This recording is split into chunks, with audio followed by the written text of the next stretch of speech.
床车、驻车空调没有必要安，跟着温度走，用不了几回就是智商税。柴暖必须得安，这是大部分车友对这2项的一个评价吧。但是今天小丹呢就跟大家分享一下关于这2项我们的真实感受。但是我这个分享肯定会有很多反对的声音，因为别人呢是不安驻车空调安柴暖，我们呢正好是反过来了，是安驻车空调不安柴暖。不管什么事情一旦和别人做的不一样，那肯定反对的声音很多的。很多人会问小丹，你们后悔了吗？安了这么贵的驻车空调？告诉大家一点不后悔。首先呢，我俩是怕热不怕冷，当然呢这个也是相对的，咱们东北冬天零下2、3、4度那个冷我们也怕。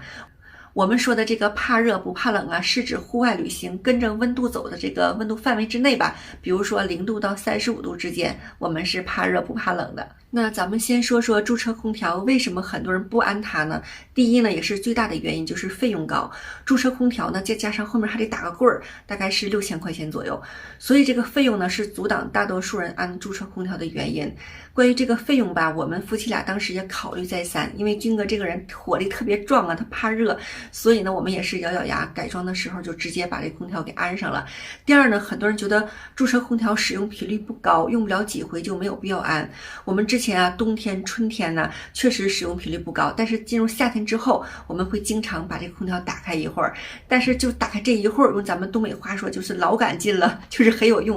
因为白天呢是比较炎热的，紫外线比较强，我们驻车呢还在阳光底下，因为车顶有太阳能板嘛，需要给车补电，所以呢车里会很热的。有的时候我们开窗户开门，但是也会热，这个时候呢开一会儿空调是非常舒服的。还有就是赶上热的时候晚上也要热到半夜了，这个时候肯定是睡不着觉，开会儿空调冷却一下，然后就好入睡了虽然呢说咱们呢是跟着温度走，但是夏天避免不了哪天就很热。那就有人说了，你们不会开车就跑吗？我们之前也是这么做的躲寒流躲热浪，但是有的时候你看天气预报就热1天，你说你还往哪儿跑？等你跑出这个城市明天它就凉快了。比如说我们在4月份呢，在广西的萍乡，突然间有一天就35度，车里热的不行，那种热呢就是那种炙热的感觉，那就打空调呗。第二天呢就25度，就老凉快了。所以呢空调呢就是临时解决这种热提升旅行的体验感。你就说在咱们沈阳吧，那夏天空调能用多少次很多家空调每年就最热的3伏天能开个半个月1个月的，像我家也就开10天，但是不都每家都安空调了吗？所以说呢，安空调就是让自己少遭罪，车呢就是咱们移动的家，所以说驻车里配合空调也正常。咱们能出来的还都是以退休的人士居多还是以自己身体为重。反正我是特别热的时候就容易中暑，然后就恶心，然后就起不来我也挺怕热的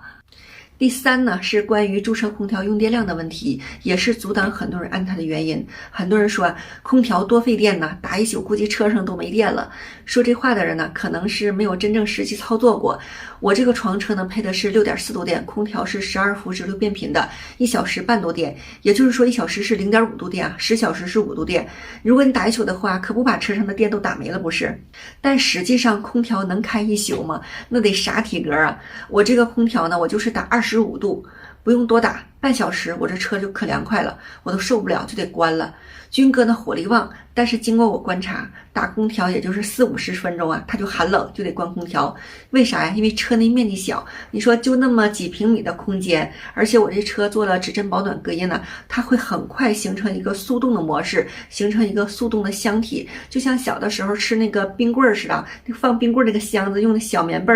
包着，就是那种感觉，里边很凉快的那种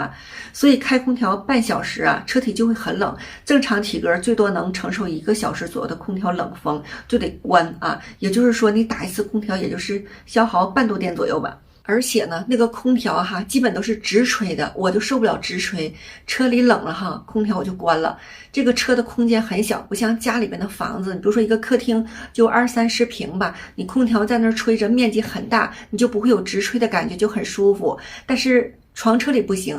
夏天呢，我们车里空调也是经常打，但是不会像很多人想象的打太久或者打一宿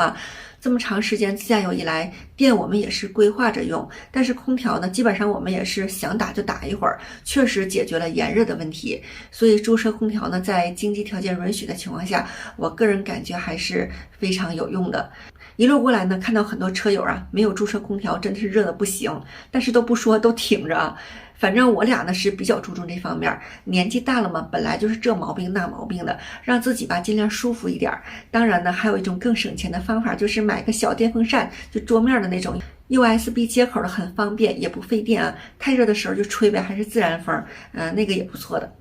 另外呢，再说说这个柴暖，我们不安柴暖的原因呢，一是我们车是汽油车，安柴暖得加柴油吧，军哥嫌麻烦；一个是跟着温度走，没遇到0度以下的情况。根据咱们的经验呢，车里5度以上都不冷，像我们3月份在北海就遇到寒流了，8、9度、10几度啊，车里一点也不冷。另外我车里有电热毯，有热水袋，电热毯呢我用过，热水袋一次都没用。对了，我们还带了一个那个小暖风啊，也是一次没用。这次呢，我们就直接给它放家里了。军哥呢，本来他就是火炉一样，他是怕热不怕冷，什么都不用。我那个电热毯还是单人的，不是双人的，所以跟着温度走也不需要柴暖呀，除非去特别冷的地方。但是那种地方我们也不去呀，所以说柴暖对于我们来说呀，就更没有使用频率了，还不如空调使用的次数多。